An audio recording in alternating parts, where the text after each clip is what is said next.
बिहार और देश की राजनीति में चिराग पासवान राजनीतिक कायापलट की शानदार कहानी है। 2020 में पिता रामविलास पासवान की मौत के बाद चिराग के नेतृत्व में पार्टी ने बिहार में पहली बार विधानसभा चुनाव लड़ा। चुनाव में चिराग ने जनता दल यूनाइटेड और नीतीश कुमार को निशाना बनाया।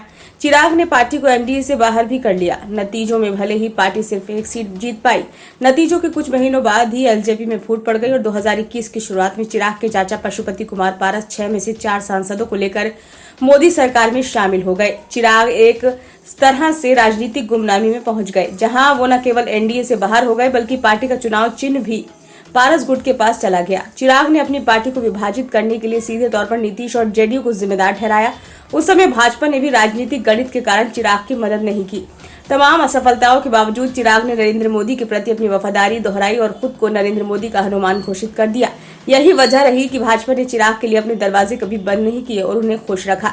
इस बीच चिराग ने बिहार में अपनी आशीर्वाद यात्रा के साथ मैदान में कदम रखा और दिखाया कि दलित मतदाता उन्हें रामविलास पासवान का असली वारिस मानते हैं। जब प्रधानमंत्री मोदी ने पासवान की पहली पुण्यतिथि पर चिराग को एक मार्मिक पत्र लिखा तो एनडीए के दरवाजे एक बार फिर उनके लिए खुल गए।